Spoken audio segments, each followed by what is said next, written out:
And welcome back, everyone, to Who Would Win.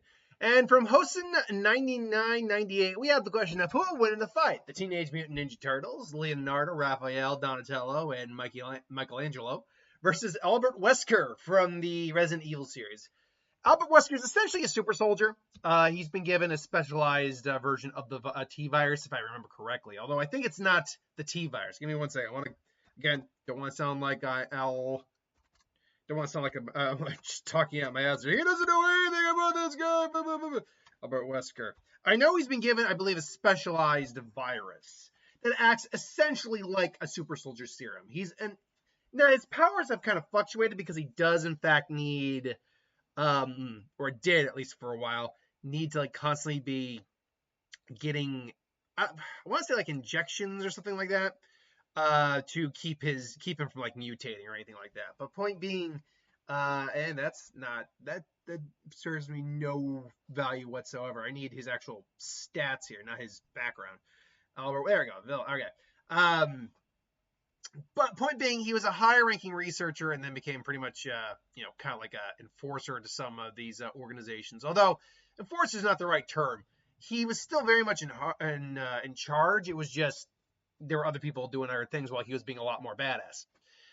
He was a survivor of Project W, a eugenics program that had on genetically gifted children to create advanced human race. He inherited advantageous genes and traits from his parents, which give him unrivaled intellect and physical potential, which is further realized with the help of his creator, who sponsored and aided Wesker and provided him the resources money can buy. As part of Project W, he was injected with the progenitor. Okay, I knew it was a virus. I just didn't know what the name was. The progenitor virus. As such, he's got speed to the point where he can actually move at hypersonic levels. And because of this, he's also got extremely high durability. He's got enhanced strength.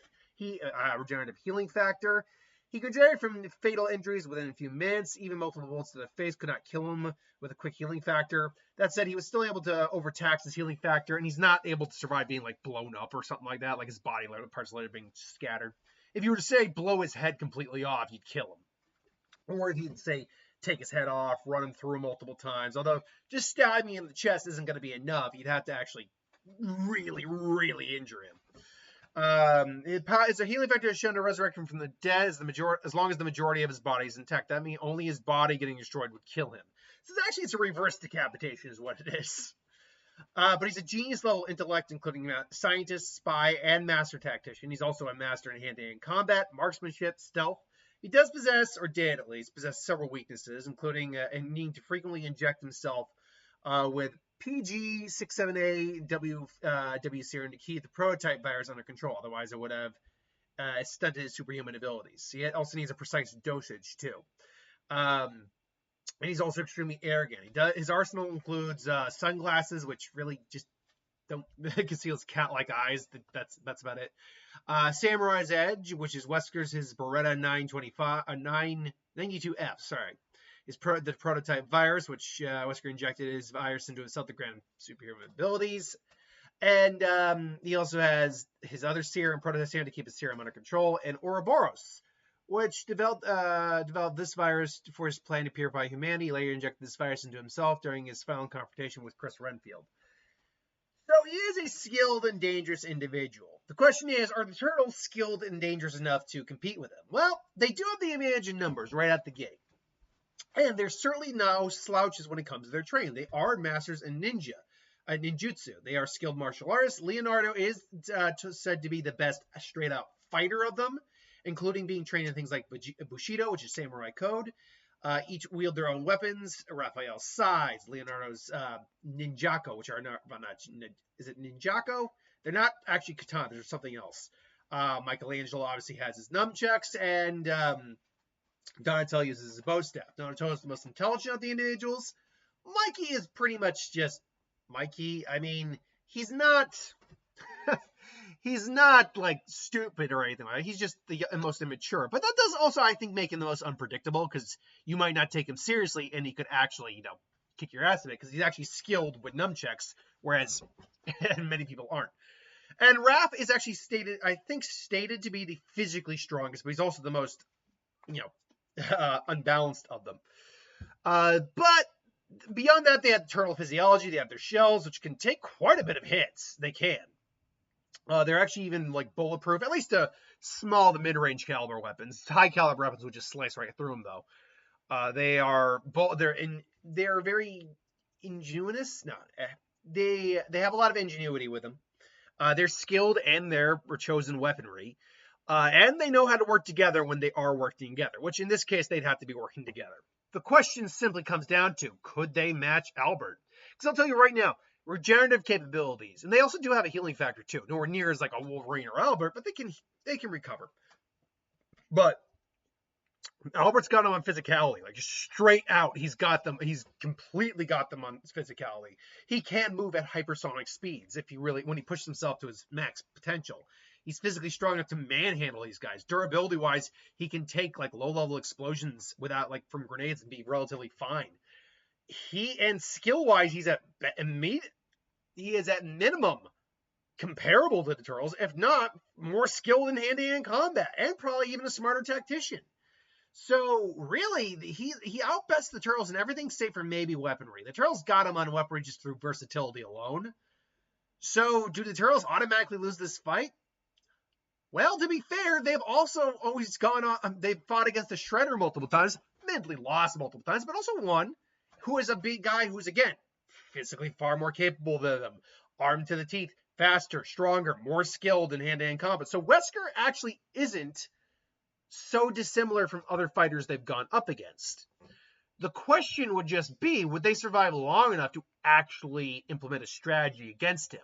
And this, I think, is actually where the numbers advantage comes in, because as a group of 4 versus 1, they do have that.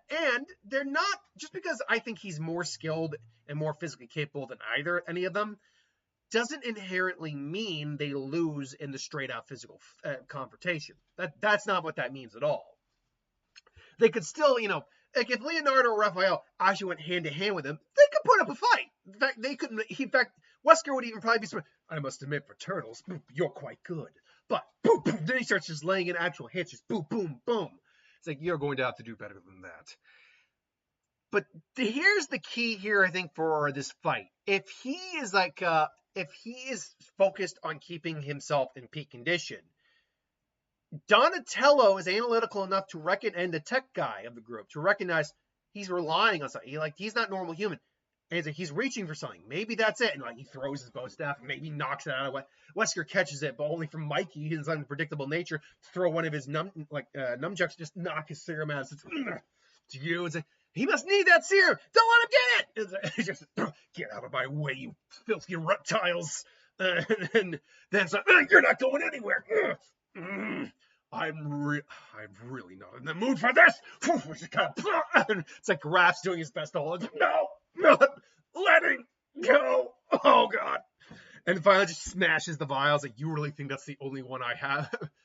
And then, Mikey's maybe holding him on. Donatello gets it. It's like, no, you're not getting it. And then he smashes it. He forces all the other turtles off. Like, you really think that was the only one I had? Please, I carry multiple on me just for. What did you? Hey, dude, you looking for these? Smash. And then Wesker's like, I'm going to kill you. But this is where the flip side would come into play. The Turtles can take a beating. And Wesker would, I think, be no different. Granted, he'd be very much inclined to kill them. In fact, this could be a scenario where one of the Turtles does die. Like the Ronin scenario where all the Turtles except one survived. Wesker's the guy who did it. But no. I could see him even putting his hand, maybe through, Mikey. He's like, it's like, Mikey! It's like, It's like, no. Tonight, and you get to go, tonight I dine on turtle soup. Now, as Death Bell pointed out, turtles actually have smaller organs, so something like that is not lethal. It's painful, and theoretically you could die, but Mikey actually could probably survive that. So long as nothing bad else happens. And this is where Leonardo and Raph, double teams. Unfortunately, as the fight goes on, Wesker will start to tire out. It's like, he's getting weaker, guys. And then Donatello comes in. It's like, yeah, so for Mike, and Raph comes in, boom, just stabs the size right. It's like, kicks him out for Mikey, huh? And all of a sudden, shink! It's like, and Leonardo is like, guys, blades in behind him. He's huffing, they're all beaten to hell. just it's you. It's like cowabunga, sink, and they just slice him clean in half. And without his serum, this probably would actually be lethal to him. I mean, he's probably survived. And they're like, how is he still alive? There must be that serum, but it's waning. So it's like, trying to get back to his body.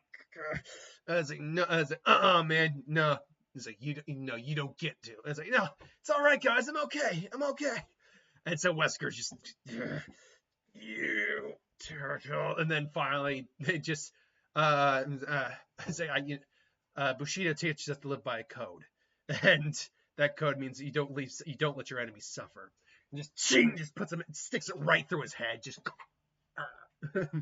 And so, realistically, Wesker should take this fight, but because the Turtles have fought similar individuals to him and come out alive, and you have Donatello, who is tech expert savvy and would be able to probably identify that he's relying on something, like he's not normally human, I think they would be able to last long enough to develop a strategy to take down Wesker. Wesker, though, would still beat the living crap out of them through a large portion of that fight, but I think because of their experience, their teamwork, and their tactical sense as well, I think the Turtles would pull out a win here. It would not be easy, and it's very possible someone dies, but I do think it would be a win on the Turtles side. That's just my thoughts, though. Let me know what you think. Put them in the comments below. But thanks for watching. I hope you enjoyed. Like, comment, share, subscribe, and I'll see you next time.